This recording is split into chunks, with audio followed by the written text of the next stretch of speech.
눈앞의 순간이 존재한다는 사실만으로도 경외감을 느끼는 대신 당신은 그것을 자신이 원하는 것과 맞아떨어지게 만들려고 온갖 씨름을 벌인다. 자신이 무엇을 원하고 무엇을 원하지 않는지에 대한 생각을 지어내고 세상이 그렇게 굴러가게 만들 방법을 궁리하는 일에 골몰하기 시작하는 순간부터 당신의 마음은 결코 평안해지지 않을 것이다. 안녕하세요. 숲속의 마음 책방 강미정입니다. 내려놓음이라는 말 많이 듣게 되죠. 진짜 내려놓고 살 수 있으면 마음이 한결 편할 것 같은데 내려놓는다는 게 구체적으로 뭔지 그리고 어떻게 실천해야 하는 건지 잘 모르겠어요. 그런데 40년이 넘게 자신의 삶에서 내맡기기 실험을 하면서 저항하지 않고 내려놓는 것이 무엇인지 아주 쉽게 이야기해주는 사람이 있습니다. 이전에 제가 마음의 자유를 얻기 위해 헤어져야 하는 것에서도 소개해드렸던 상처받지 않는 영혼의 저자 마이클 싱어입니다. 이후에 될 일은 된다 등의 저서를 통해서도 내맡기는 삶에 대해서 그리고 그로 인한 놀라운 결과에 대해서 자전적 이야기를 들려주었는데요. 오늘 소개해드릴 이 책이 바로 그 모든 것의 완결판이라고 할 수 있을 것 같아요. 바로 마이클 싱어의 삶이 당신보다 더 잘 안다 이고요. 펴낸 곳은 라이팅 하우스입니다. 마음의 자유를 찾는 법과 진정한 내려놓음이란 무엇인지 명쾌하게 알려주는 책입니다. 저는 사실 아직은 이 깨달음들을 잘 잊어버리기도 하고 다는 실천하지 못함에도 불구하고 마이클 싱어의 이야기를 듣고 마음이 정말 평화로워졌어요. 그리고 갑자기 제 마음이 꼬일 때 그걸 알아차리고 흘려보내는 법, 마음이 편안해지는 법을 조금이나마, 아니 어쩌면 꽤 많이 알게 됐습니다. 사실 우리가 불안해하고 긴장하면서 사는 건 내 삶이 나의 개인적인 기대나 욕망대로 되기를 원해서일 텐데요.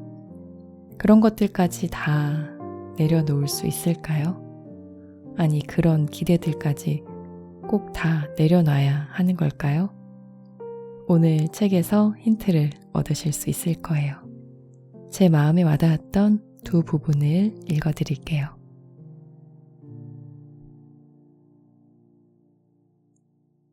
추상적 마음. 다행히도 마음에는 개인적 마음의 층 위에 한 층이 더 있다. 그것은 비개인적인 마음, 곧 추상적인 마음, 혹은 순수하게 이지적인 마음이라 불리고 있다. 이 마음의 층은 내면의 동요에도 흔들리지 않는다. 그것은 높은 차원의 마음이 표현하는 비상한 창조성 속으로 거침없이 솟아오를 수 있다. 추상적인 층이라 불리는 마음의 이 높은 층이 로켓을 쏘아올리고 에어컨을 만들어내고 원자의 존재를 발견하게 하는 층이다. 추상적인 마음이야말로 인간을 실로 위대하게 만드는 그것이다. 당신은 오로지 감각을 통해서만 경험하도록 한정된 존재가 아니다. 당신은 순전히 지적인 마음의 영역을 자유로이 탐사할 수 있다. 마음은 당신을 거의 어디에나 다 데려다 줄 수 있다. 화성으로 날아가서 인터넷을 통해 표면을 탐사할 수 있게 해줄 탐사선을 제작하고 싶다고? 멋지다. 당신은 할 수 있다.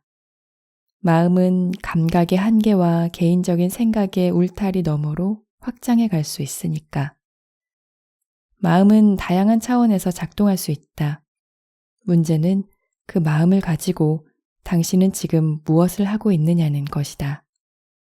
지성의 차원에서 당신은 외부에서 이미지를 가져와서 그것을 가지고 창조적인 일을 벌일 수 있다. 당신은 마음의 능력을 사용하여 추상적인 예술성도 논리적인 지성도 발휘할 수 있다. 후자의 완벽한 예는 아인슈타인의 사고 실험일 것이다. 아인슈타인은 안락 의자에 앉아서 매우 추상적인 개념들을 궁구하던 중 위대한 법칙들을 발견해냈다. 이것은 마음의 힘을 입증해주는 위대한 증거다. 그것은 개인적인 생각 속에서 넋을 잃어버린 채 저 자신에 관한 그런 생각들을 삶의 유일한 의미로 만들어버리는 것과는 까마득히 먼 얘기다. 자신이 무엇을 원하고 무엇을 원하지 않는지에 대한 생각을 지어내고 세상이 그렇게 굴러가게 만들 방법을 궁리하는 일에 골몰하기 시작하는 순간부터 당신의 마음은 결코 평안해지지 않을 것이다.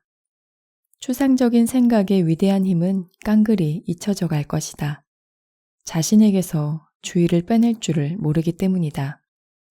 삶은 현실과 당신 마음의 호불호 사이의 싸움터가 될 것이다. 이런 식으로 사용되는 마음을 개인적인 마음이라고 한다. 왜냐하면 그런 마음의 생각은 온통 저 자신과 자신의 관념과 견해와 호불호로 점철되어 있기 때문이다. 의식의 중심을 현재의 순간에 두는 마음 챙김의 가르침은 개인적인 마음 외의 것에 주의를 집중하게 한다. 현재의 순간에 주의를 집중하는 것은 개인적인 일에만 끝없이 붙잡혀 있는 당신의 의식을 떼어내는 한 방법이다. 개인적인 마음을 넘어서는 또 다른 방법은 이지적인 마음을 사용하여 개인적이지 않은 성질의 일을 만들어내고 행하는 것이다.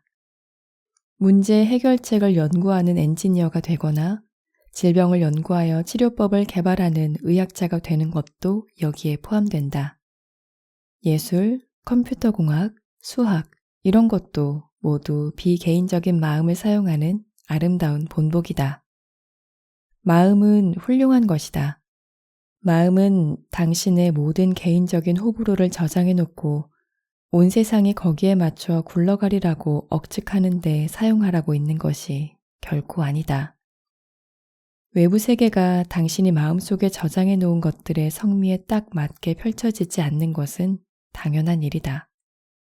사실 그런 일을 기대한다는 것은 그리 지적이지 못하다.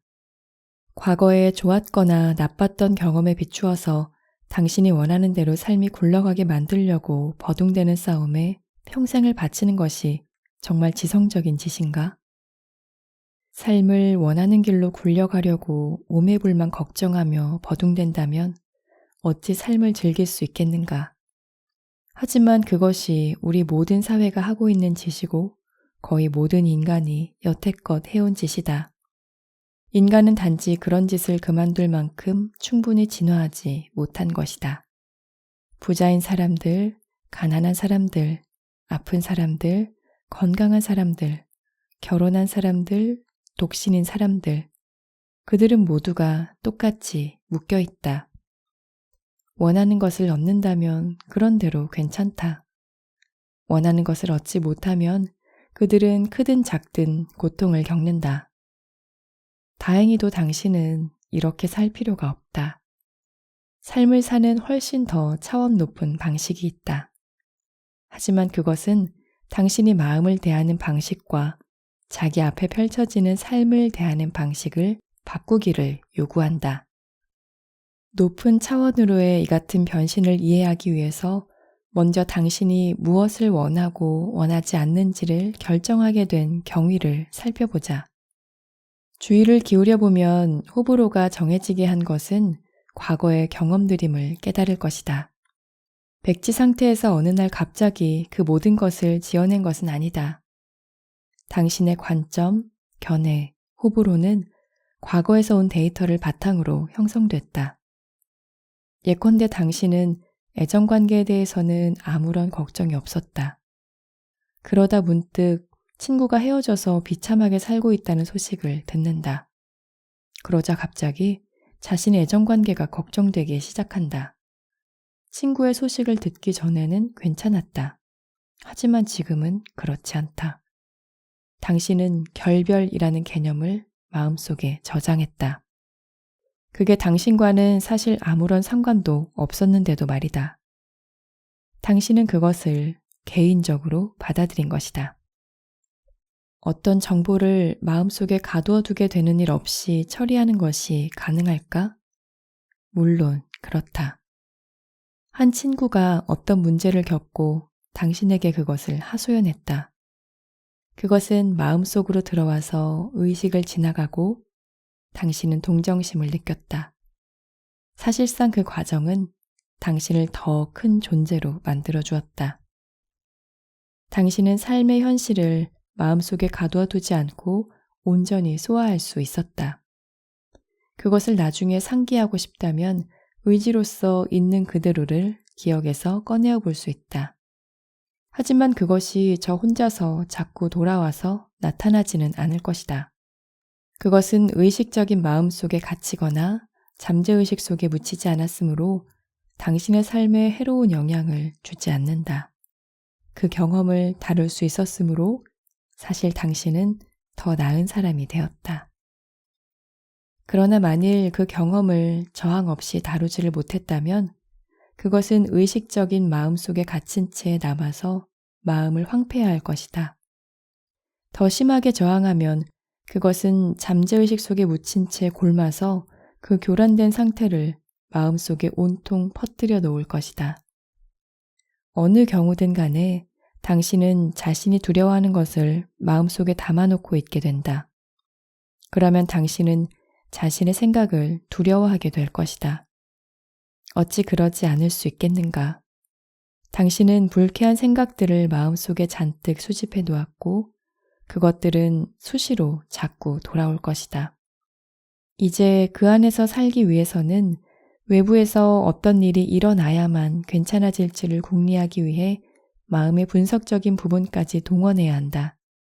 바로 이 대목에서 호불호가 생겨난다. 그것은 간단히 말해서 당신이 그 안에서 편안치 못한 현실을 해결하기 위해 외부의 사건을 이용하려는 시도다. 그 결과 당신은 펼쳐져 일어나는 모든 일을 언제나 자신의 호불호에 의거하여 판단하게 된다. 사람들의 견해가 서로 엇갈리는 이유는 단순하다. 당신의 눈을 통해 들어온 것을 다른 사람들은 아무도 경험해 보지 않았기 때문이다. 당신이 마음속에 담고 있는 것은 다른 사람들이 그들의 마음속에 담고 있는 것들과는 완전히 다르다.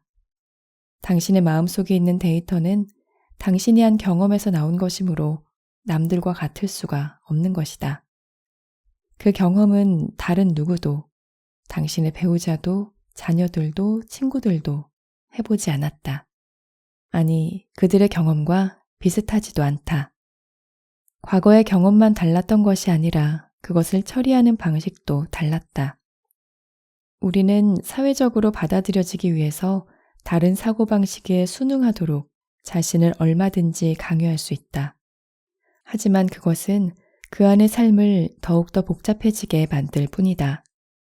당신은 과거에 저장된 인상에서 생겨난 기존의 사고방식을 가지고 있을 뿐만 아니라 이제는 그룹의 사고 성향에 맞추기 위해서 그중 일부분은 억눌러야만 한다. 그렇다면 그 안이 엉망진창이 되는 것이 어찌 놀라울 일이겠는가. 당신은 마음속에 그런 온갖 개인적인 것들을 부여안고 있다. 좋은 것, 나쁜 것, 추한 것. 그 불가피한 결과로 당면한 순간이 당신이 저장해 놓은 이미지와 어쩌다 잘 맞아떨어지면 당신은 좋아라 한다. 마음이 열려 흥분하고 열광한다. 만일 그것이 저장된 이미지와 어긋나면 당신은 화를 낸다. 즉각 마음이 다치고 방어적이 되고 심지어는 우울증에 빠질 수도 있다. 이제 우리는 앞서 물었던 질문으로 다시 돌아와 있다. 그 안에서 사는 기분이 어떤가? 어떤 때는 좋고 어떤 때는 그렇지 않다. 어떤 때는 천국이고 어떤 때는 지옥이다. 그 이유는 이것이다. 그것은 신이 그렇게 만들었기 때문이 아니라 당신이 그렇게 만들었기 때문이다. 당신은 자유의지를 부여받았고 그 자유의지로서 당신이 한 짓이 마음을 아수라장으로 만들어 놓은 것이다. 눈앞의 순간이 존재한다는 사실만으로도 경외감을 느끼는 대신 당신은 그것을 자신이 원하는 것과 맞아떨어지게 만들려고 온갖 씨름을 버린다. 의도적인 생각, 자동적인 생각. 당신은 그 안에 있다. 그리고 생각을 지어내는 능력을 지니고 있다. 지금 머릿속에서 안녕이라고 말해보라. 그것을 계속 반복하라. 당신은 그렇게 하고 있다. 그렇지 않은가? 당신이 의도적으로 그 말을 하지 않았으면 그 말은 당신의 마음속에 없었을 것이다. 그렇지 않은가? 분명히 당신은 생각을 지어내도록 의도적으로 마음을 먹을 수 있는 능력이 있다. 일반적으로 두 가지의 매우 구별되는 생각이 존재한다. 의도적인 생각과 자동적인 생각이다. 우리가 살펴볼 첫 번째 종류의 생각은 이름이 가리키듯이 당신이 의도적으로 지어내는 생각이다. 당신은 두 가지 다른 방법으로 생각을 의도적으로 지어낼 수 있다. 먼저 안녕 하고 말하듯이 머릿속에서 자신에게 이야기하는 목소리를 통해 청각적인 생각을 지어낼 수 있다. 혹은 마음속의 눈앞에 심상을 지어낼 수도 있다. 예컨대 지금 배의 심상을 하나 지어내보라. 마음속에 그것이 보이는가? 이제 그보다 큰 배를 심상화해보라. 그보다 더 큰 배도. 그 안에서 퀸 메리호를 보라. 당신이 의도적으로 그것을 그리지 않았다면 그 배는 그 안에 없었을 것이다. 다시 말하지만 분명 당신은 마음으로 하여금 생각을 지어내게 만들 수 있는 능력을 지니고 있다. 의도적인 생각 외에 또 다른 종류의 생각이 있다. 자동적인 생각 말이다. 이것은 당신이 의도적으로 지어내기로 결정한 생각이 아니다. 그것은 제멋대로 당신의 마음속에 튀어 올라온다. 마음속에 올라온 다음에는 거기에 주의를 줄 수도 있지만 당신은 배에 대한 생각을 떠올렸을 때처럼 그것을 의도적으로 지어내지는 않았다. 생각의 대부분은 자동적으로 만들어진다. 휴일에 차를 몰고 거리를 달리면 당신의 마음은 저 혼자 생각을 지어내기 시작한다. 내가 왜 꼭 그런 말을 했어야 했지? 그 말만 안 했으면 우린 아직도 함께 했을 텐데. 아니야, 그러긴 힘들었을 거야. 우린 그전부터 문제가 있었으니까. 당신은 일부러 마음이 이런 생각을 지어내게 하지 않았다. 그것은 당신의 머릿속에서 저 혼자 말하는 목소리다.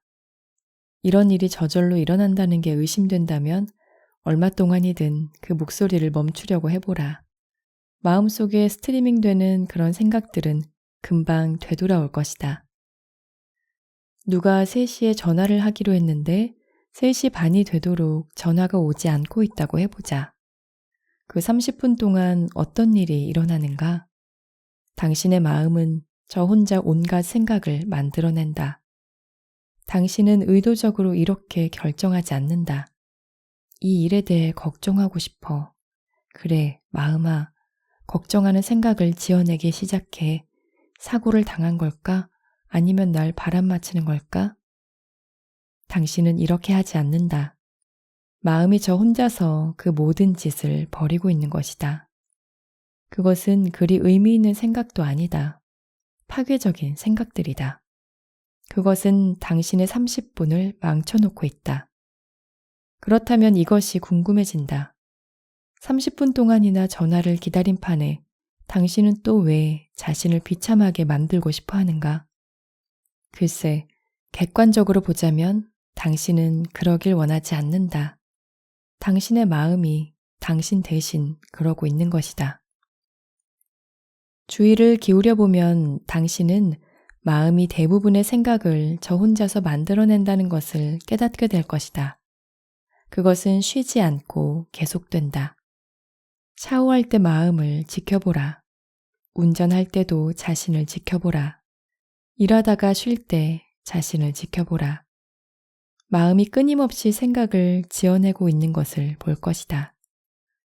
누가 당신에게 이야기할 때조차도 그의 말이 감각기관을 통해 들어오긴 하지만 당신은 거기에 오롯이 귀를 기울이고 있지만은 않다. 당신은 들리는 이야기에 대한 마음의 반응에도 귀를 기울이고 있다. 당신은 이렇게 생각한다. 거기엔 동의하지 않아. 나라면 절대 그렇게는 안 하겠어. 방금 당신의 마음은 상대방이 한 얘기에 관해서가 아니라 온통 당신 자신에 관해서만 얘기했다. 이런 자동적으로 만들어지는 생각들을 잘 살펴보면 당신은 그것이 웃기는 것에서부터 무서운 것까지 폭이 다양함을 깨달을 것이다. 아무튼 간에 머릿속에 늘 그런 잡음이 울리도록 놔두는 것이 현명한 일일까? 거기에 잠시라도 주의를 기울여보면 당신은 그렇지 않다는 것을 발견할 것이다. 그런 생각들은 어디서 오는 걸까? 마음은 왜 당신이 의도적으로 그러지 않는데도 저 혼자서 막 생각을 지어내는 것일까? 사실 우리는 이에 대해 이미 논한 적이 있다. 처리되지 못한 정신적, 감정적 인상이 마음속에 저장되면 그 인상은 당신 안에 얌전히 앉아있질 않는다. 저항이나 집착으로 인해 마음속에 저장되어 있는 모든 것은 풀려나려고 애쓴다. 뉴턴의 운동 법칙과 마찬가지로 그것은 에너지 차원의 현실이다. 에너지는 당신이 그것을 안에다 가두어 놓기 위해서 반대 의지를 계속 가하고 있지 않는 한 그 안에 머물러 있을 수가 없다. 그것이 계속 돌아와 마음속에 떠오르는 이유도 이 때문이다. 25년 전에 엄마가 당신에게 소리를 질렀고 당신은 상처를 받았다. 그런데 지금 어떤 사람이 자기 엄마가 소리를 질렀던 얘기를 하는데 갑자기 이 모든 정신적, 감정적 문제가 당신의 마음에 솟아오른다. 왜일까? 갇힌 에너지는 호시탐탐 언제든지 솟아올라 나오려고 애쓴다. 둑으로 막아놓은 강물이 둑을 뚫고 나오려고 애쓰는 것처럼 말이다. 그것은 당신 안에 머물러 있는 것을 편안해하지 않는다. 그래서 그것을 억눌러 놓기 위해서는 당신이 끊임없이 의지력을 발휘해야 한다. 이 모든 쓰레기를 안에다 담아두기 위해서 당신은 얼마나 많은 에너지를 낭비하고 있는가. 인체가 불순물을 배출하려고 항상 애쓰고 있듯이 당신의 마음도 이런 정신적 불순물들을 배출하려고 애쓰고 있다. 마음이 저 혼자 생각을 지어내고 있을 때 일어나는 일이 바로 이것이다. 어떤 때는 당신도 그런 생각들을 그 근원까지 추적해 볼 수 있을 것이다. 다른 때는 그게 쉽지 않다. 깨달아야 할 중요한 사실은 마음이 다른 생각이 아니라 어떤 특정한 생각을 지어낼 때에는 언제나 이유가 있다는 것이다. 전화를 기다리는 상황의 예로 돌아가 보자. 당신의 마음은 당신이 그에게 했을지도 모를 어떤 짜증스런 행동 때문에 그가 전화를 안 하는 건지도 모른다는 불안한 생각을 지어내기 시작할 수도 있다. 하지만 이런 의심은 별 의미가 없다. 중요한 의문은 하필 왜 그 이유가 다른 이유를 제치고 떠올랐느냐는 것이다. 그것은 이렇게 밝혀진다. 당신이 13살 때 누군가가 이렇게 말했다. 그래, 맞아. 전화 안 했어. 네가 나에게 한 짓이 괘씸해서 일부러 안 했다고. 수십 년이 지난 지금 누군가가 전화를 하지 않으니까 그 생각이 돌아온 것이다. 만약 수십 년 전에 상대방이 전화를 안 했던 이유가 깜짝 선물을 들고 직접 나타나기 위해서였다면 어떨까? 지금 누군가가 전화를 하지 않으면 당신은 어떤 일이 일어날지를 기대하면서 흥분해 있을 것이다. 이런 이미지들은 당신의 마음속에 남고 그것은 그 갇혀있는 에너지를 풀어놓으려고 끊임없이 애쓴다. 그리고 결국은 바로 그것이 당신의 마음이 저 혼자 만들어내는 생각의 내용을 결정하게 된다. 이것이 거의 대부분의 자동적인 생각의 본질이다. 그것을 일어나고 있는 일의 실상에 대한 엄청난 통찰이나 중요한 진리 같은 것으로 여기지 말라. 자동적인 생각이 올라오는 것은 그저 마음이 당신이 그 안에 저장해 놓은 이미지들을 청소하려고 버리는 시도일 뿐이다. 네, 오늘 낭독은 여기까지입니다. 어떤 부분이 마음에 가장 와닿으셨나요? 저는 의도적인 생각과 자동적인 생각을 분리할 수 있다는 걸 알고 나니까 마음이 좀 정리되는 기분이 들었고요. 끝도 없이 떠들어대는 그 자동적인 생각, 주로는 그 부정적인 생각들이 어디에서 온 건지 알게 되니까 마치 마음속에 범인을 잡은 것처럼 속이 시원해졌습니다. 이제 그 출처를 알았으니 마음속의 에너지가 막히지 않도록 끊임없이 가슴을 열고 흘려보내는 연습을 해야겠어요. 오늘도 숲속의 마음 책방에 찾아주셔서 고맙습니다.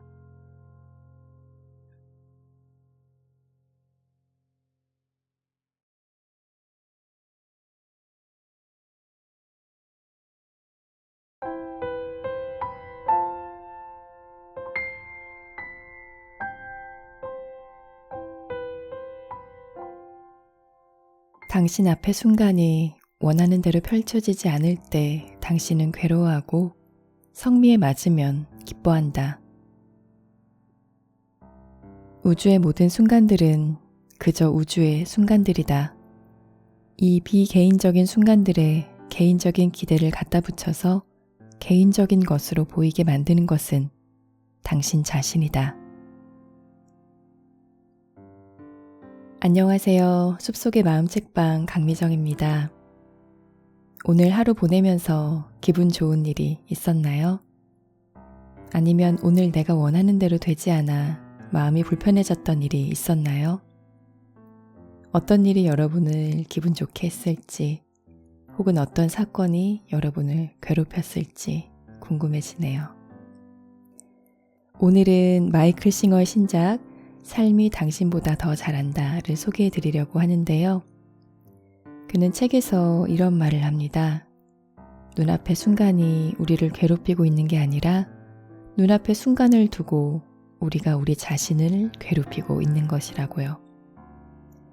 눈앞의 일들은 그냥 나와 상관없이 우주 안에서 그저 일어나고 있는 일인데 그것을 스스로 개인적인 것으로 만들고 있기 때문에 괴로워지는 것이라는 거죠. 가장 쉬운 예로 날씨를 들을 수 있을 것 같아요. 멋진 곳으로 여행을 가게 돼서 제발 날씨가 좋았으면 하고 간절히 바랐는데 세차게 비가 오거나 구름이 잔뜩 껴서 스위스 알프스산의 절경을 보지 못한다면 짜증이 나고 운이 나쁘다고 내내 아쉬워하겠죠. 날씨는 그저 나와 상관없이 매번 바뀌고 있을 뿐인데 말이에요.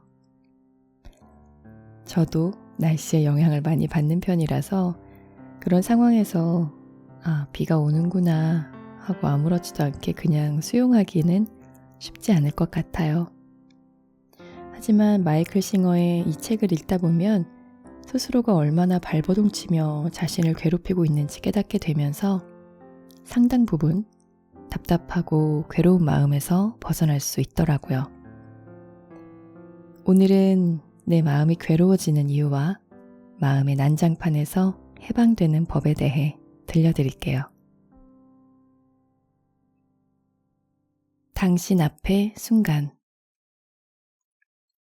내적 자유를 향해 가는 우리의 길에서 각 단계마다 그 앞을 내다보는 시야를 유지하는 것은 매우 중요하다.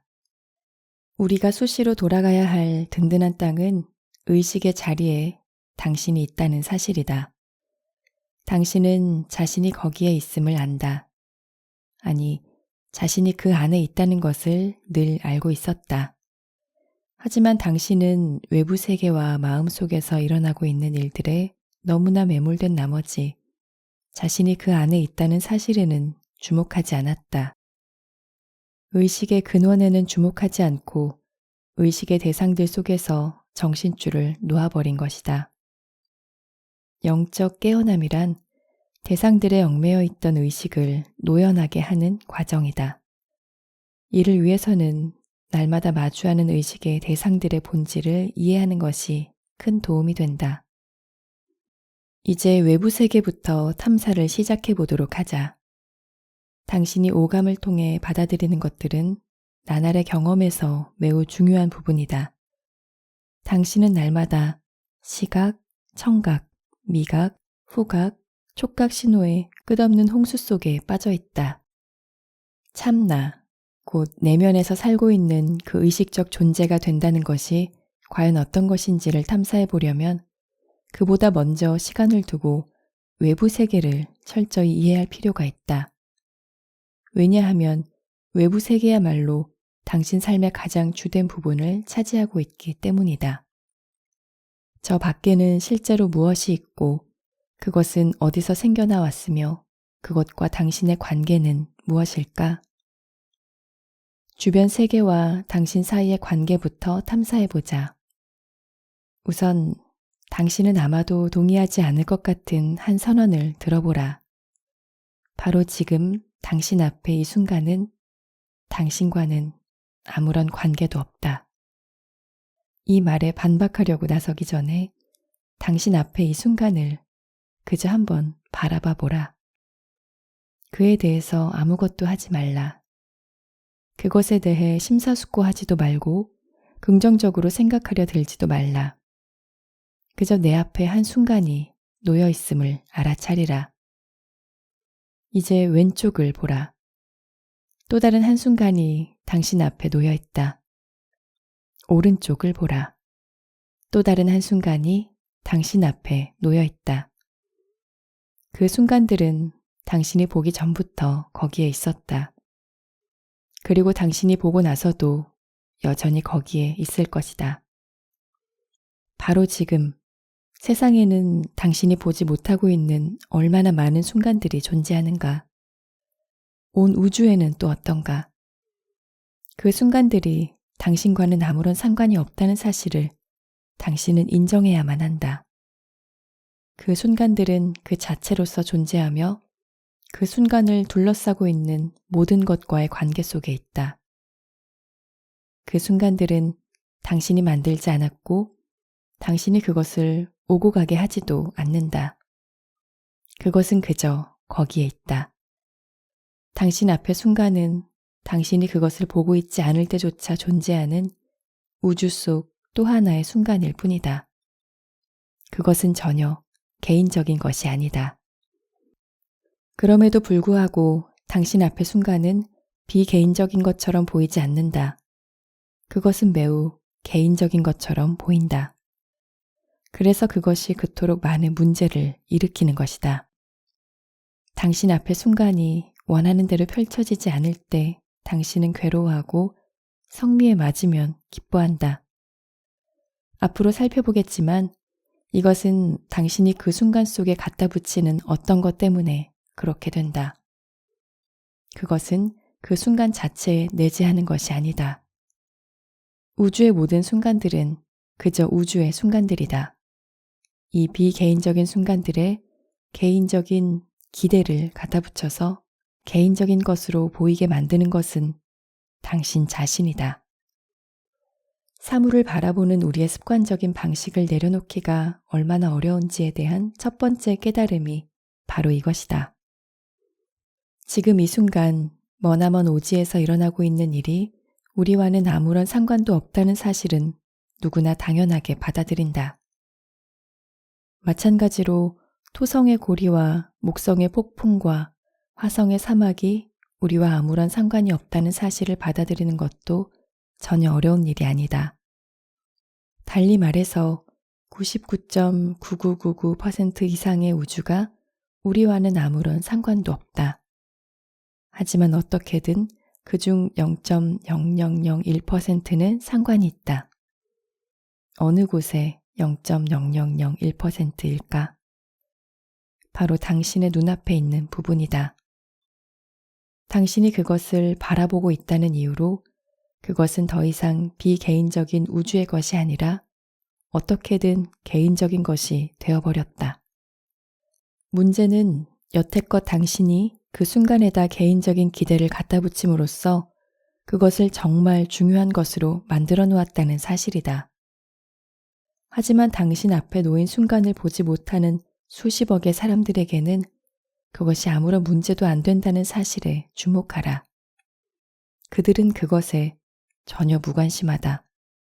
그것은 그들의 생각을 흔들어 놓지도 감정을 뒤집어 놓지도 않는다. 당신이 그 순간을 더 이상 경험하지 않고 있다면 그 순간은 당신조차 괴롭히지 않는다. 대신 당신이 주의를 돌리는 그 다음 순간이 당신을 괴롭힐 것이다. 그녀가 왜 저기 앉아있지? 누구하고 얘기하는 거야? 불빛이 너무 눈부셔. 이런 새로운 순간들이 뜬금없이 당신을 건드리기 시작한다. 당신이 그것을 바라보고 있기 때문이다. 문제의 진실은 그 순간들은 당신이 바라보기 이전에도 똑같이 존재하고 있었다는 것이다. 당신이 깨닫게 될 가장 놀라운 사실 중 하나는 눈앞의 순간이 당신을 괴롭히고 있는 것이 아니라는 점이다. 눈앞의 순간을 두고 당신이 당신 자신을 괴롭히고 있는 것이다. 그것은 개인적인 것이 아니다. 당신이 그것을 개인적인 것으로 만들고 있다. 그 어느 시점에도 우주에서는 무수한 순간들이 펼쳐지고 있다. 그리고 그것들과 당신 사이의 관계는 정확히 동일하다. 당신은 주체이고 그것들은 대상인 것이다. 이 진실을 지적으로 깨닫고 나면 나날의 삶 속에서 매 순간이 이전과 같은 방식으로는 바라보이지 않을 것이다. 이해를 돕기 위해 아름다운 태평양이 내다보이는 샌프란시스코의 항구로 나가보자. 바다를 바라보면서 눈앞에 보이는 것들이 당신과 상관이 있는지 없는지를 자문해보라. 파도가 보이고 물보라가 보이고 어쩌면 고래나 바다사자를 볼 수도 있을 것이다. 그것은 그저 그 순간 우연히 당신의 눈앞에 펼쳐진 것이다. 다른 날에, 아니 다른 시간에 왔다면 당신의 눈에 보인 것은 상당히 달랐을 것이다. 하지만 그것이 당신을 괴롭히지는 않을 것이다. 당신이 어떤 개인적인 기대를 품고 항구로 왔을 때만 그것이 당신을 괴롭힌다. 고래를 보고 싶어. 사람들이 말하던 집채만한 파도를 보고 싶어. 이런 기대를 품고 왔다면 당신은 그냥 그날의 바다 풍경을 보러 나온 사람들과는 사뭇 다른 경험을 하게 될 것이다. 한 사람은 그저 자신의 경험을 즐기는 데 반해 다른 사람은 그 경험을 자신의 개인적인 성미에 맞게 만들려고 애를 써야만 한다. 바다의 경우에는 눈앞의 순간이 자신과 아무런 상관이 없음을 아는 것이 어렵지 않아서 당신은 경험을 단순히 즐길 권리를 누린다. 대개 바다와 자신을 동일시하지는 않으므로 이것은 삶의 다른 부분들보다 쉽다. 하지만 바다를 바라보고 있든 삶을 바라보고 있든 간에 눈앞에 놓인 것과 당신 사이의 관계는 언제나 동일하다는 사실은 의심의 여지가 없다. 그 순간들은 그저 당신이 서 있게 된 우주의 특정한 시간과 장소에서 일어나게 된 일이다. 그 어느 것도 개인적인 일이 아니다. 마음속 난장판. 나는 이 안에 있어. 난 의식이 있어. 그런데 내가 의식하는 것은 이 안이 그렇게 늘 멋지지만은 않다는 거야. 이런 솔직한 말은 받아들임과 참 나의 힘에 관한 우리의 탐사를 이어가기에 훌륭한 발판이 되어준다. 당신이 경험하는 무엇이 그 안을 때로는 멋지다가도 때로는 매우 힘든 곳이 되게 만드는 걸까? 당신이 내면에서 경험하는 것은 단지 3가지뿐이다. 그것을 한번 살펴보자. 첫째, 당신은 감각을 통해 들어오는 외부 세계를 경험한다. 온 세상이 저 밖에 놓여 있고 그중 당신 앞에 놓인 것이 눈과 귀와 코와 미각 및 촉각 기관을 통해서 들어온다. 일단 들어오면 그것은 유쾌하거나 불쾌하거나 아니면 그저 지나가는 경험이 된다. 그러니까 외부 세계는 당신이 대하는 것들 중에서도 내면의 상태에 깊은 영향을 미치는 것들 중에 하나다. 외부 세계가 매우 강력하게 느껴질 수 있지만 그것이 당신이 내면에서 경험하는 것의 전부는 아니다. 그 안에는 생각도 있다. 당신은 그 생각들이 이렇게 말하는 것을 듣는다. 어떻게 받아들여야 할지 모르겠어. 그녀가 왜 그랬는지 도무지 이해를 못하겠다니까. 혹은 우와, 나도 저런 차가 있으면 주말마다 전원으로 드라이브나 다니며 즐길 텐데. 당신의 머릿속에서 이 모든 말을 하는 게 대체 누구냐고 물으면 당신은 아마 당신 자신이라고 대답할 것이다. 하지만 그건 당신이 아니다. 그것은 당신의 생각이고 당신은 그 생각을 알아차리는 자다. 생각은 당신이 그 안에서 지각하는 또 하나의 대상일 뿐이다. 당신은 외부로부터 들어오는 세상을 지각하고 안에서 만들어지는 생각을 지각한다. 생각은 어디서 나올까? 이에 대해서는 나중에 길게 논할 테지만 당장은 생각과 외부 세계가 당신이 그 안에서 경험하는 세 가지 중 두 가지라는 사실만을 알아두자. 당신이 경험하는 세 번째 대상은 느낌과 감정이다. 두려움과 같은 갑자기 올라오는 느낌이 있다. 당신의 마음은 이렇게 말할 것이다. 난 두려워. 하지만 그러면서도 실제로 두려움을 느끼지 않았다면 그 영향력은 훨씬 적을 것이다. 문제는 실제로 두려움의 감정을 경험한다는 사실이다. 어떤 느낌은 유쾌하다. 사랑을 느꼈어. 이전에 느꼈던 그 어떤 것보다 더 큰 사랑을 말이야. 당신은 그 느낌을 좋아한다. 어떤 느낌은 불쾌하다. 두렵고 당혹스럽고 미안한 느낌이 한꺼번에 올라오는 걸 느끼고 있어. 이런 느낌을 당신은 좋아하지 않는다. 안 그런가? 우리는 참 나에 대해 벌써 꽤 많은 탐사를 해왔다. 당신이 그 안에 있음을 우리는 이미 증명했다. 가장 강력한 증거는 자신이 그 안에 있음을 당신 스스로가 알고 있다는 사실이다. 이것이 당신의 의식의 자리다. 혼란에 빠질 때 언제든지 거울 앞에 서서 말해보자. 어이, 너 그 안에 있니? 자신에게 손을 흔들면서 깨닫자. 그래, 누가 손을 흔들고 있군. 저걸 보는 난 누구지? 이것이 의식의 자리로 중심을 찾아 돌아가는 하나의 방법이다. 그렇게 서서 그 밖에 또 어떤 것이 의식되는지를 알아차려 보라. 감각을 통해 들어오는 주변 환경과 마음을 지나가는 생각들과 가슴 속에서 일어나 편안하거나 불편한 느낌을 자아내는 감정이 있는지를 알아차려라. 이 세 가지 내적 경험의 무대 위에서 당신의 의식이 벌이는 지구별 살이라는 게임이 펼쳐진다. 그런데 문제는 그 안에서 당신은 별 희망이 없다는 점이다. 이 세 가지 경험의 끊임없는 공세는 마치 내면에서 쉴 틈 없이 벌어지고 있는 난장판과도 같다. 그 효과는 너무나 압도적이어서 그건 마치 당신을 해치려는 하나의 공모와도 같아 보인다. 외부 세계가 당신의 생각에 가장 강력한 영향을 미치고 그러면 대개 생각과 감정들이 그 뒤로 줄을 설 것이다. 마음이 이건 싫어 라고 말하는데 가슴은 엄청난 사랑을 느끼는 경우는 매우 드물 것이다. 예컨대 프레드가 지나가는 걸 보고 당신의 마음은 이렇게 말한다. 프레드를 만나기는 싫어.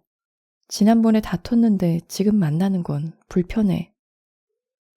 당신은 두려움을 느끼기 시작할 것이다. 밖에서 이런 사건이 들어와서 생각을 지배하면서 힘든 감정을 일으키기 전까지만 해도 당신은 아무렇지도 않았다. 당신은 그 압도적인 경험 속으로 빨려 들어가 버린 것이다. 이제 누가 그 안에 사는 게 어떠세요? 하고 묻는다면 당신은 아마 참 힘드네요. 도무지 어떻게 해야 할지를 모르겠어서 무지 애를 먹고 있어요. 라고 말할 것이다. 이건 재미가 없다. 안 그런가? 붓다는 인생이란 고통의 바다라고 했다.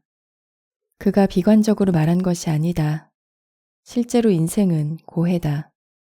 부자든 가난뱅이든 병자든 건강한 사람이든 젊은이든 늙은이든 상관없다. 고통받지 않는 순간도 분명히 있긴 하지만 일어나는 일의 거의 대부분은 그저 큰 탈 없이 살기만을 위한 발버둥이다. 따지고 보면 인생이란 그런 것이다. 어떤 시점에 이르면 당신은 자신이 평생 해온 일이란 모두가 그저 큰 탈 없이 살아남으려는 발버둥이었음을 깨달을 것이다. 어렸을 때 그토록 울었던 이유도 그것이다. 그 안에서 당신은 편안하지 않았던 것이다. 그래서 당신은 장난감을 갖고 싶어 했다. 그것이 마음을 편안하게 해주리라고 생각했기에. 그래서 당신은 그 사람과 결혼하고 싶어 했다. 그래서 당신은 유럽이나 하와이로 휴가를 떠나고 싶어 했다. 그리하여 당신은 결국 자신이 평생 그 안에서 벌여온 일이란 큰 문제 없이 살아남으려고 발버둥 친 것뿐임을 깨닫게 되는 지점에 이른다. 먼저 당신은 무엇이 자신을 편안하게 만들어줄지를 생각하고 그 다음 밖으로 나가 그것을 실현시키려고 애쓴다. 그런데 편안해지려고 애쓴다는 건 대체 무슨 뜻일까? 그 한 가지는 자신의 생각과 감정을 품고 살기에 더 편한 것으로 만들려고 애쓴다는 뜻이다. 괜찮은 생각과 감정도 있고 별로인 생각과 감정도 있다. 당신은 괜찮은 쪽을 좋아한다. 그게 당신이 가지려고 발버둥 치는 대상이다. 당신은 자신의 생각이 긍정적이고 아름답고 기분을 고양시키는 것이길 원한다.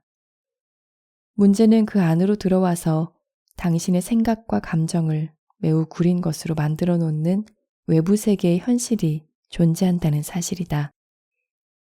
인생이 견디기 힘들어질 수 있는 것은 바로 이 때문이다.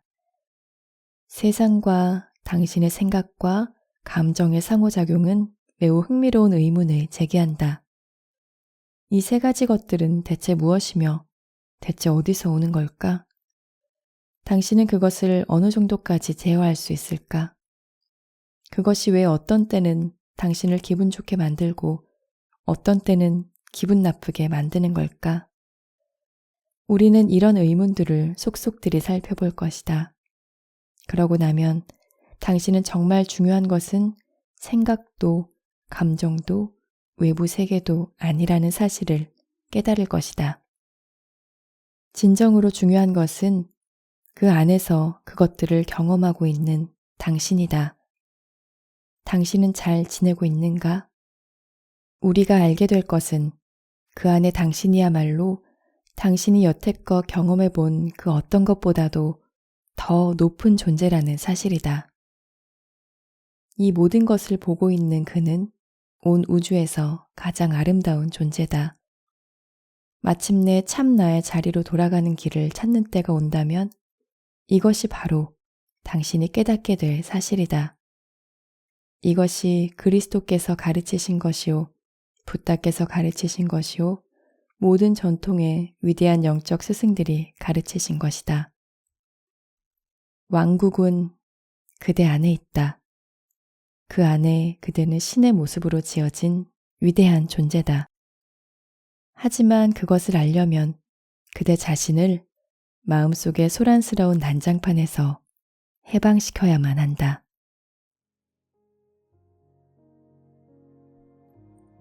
오늘 낭독은 여기까지입니다. 제가 처음에 오프닝을 하면서 오늘 기분 좋은 일 있으셨나요? 혹시 나를 괴롭혔던 일이 있었나요? 라고 여쭈면서 시작했는데 그게 왜 기뻤고 왜 괴로웠는지 오늘 이야기와 같이 다시 한번 생각해 볼까요? 나와 상관없이 어차피 그저 일어날 일이었다면 나의 마음이 좀 달라질까요? 나는 그 외부 세계에서 휘말리는 존재가 아니라 그것을 바라보고 알아차리는 존재라면요. 저도 정확한 답을 얻을 수 있는 건 아니지만 이렇게 자주 생각해보고 의식하면서 조금씩 자유로워지는 걸 느낍니다. 일부만 소개해드렸는데요. 시간이 되시면 책을 정독해 보시거나 이전에 소개해드린 이 책의 영상도 함께 보시길 추천해드립니다. 오늘도 숲속의 마음 책방에 찾아주셔서 고맙습니다.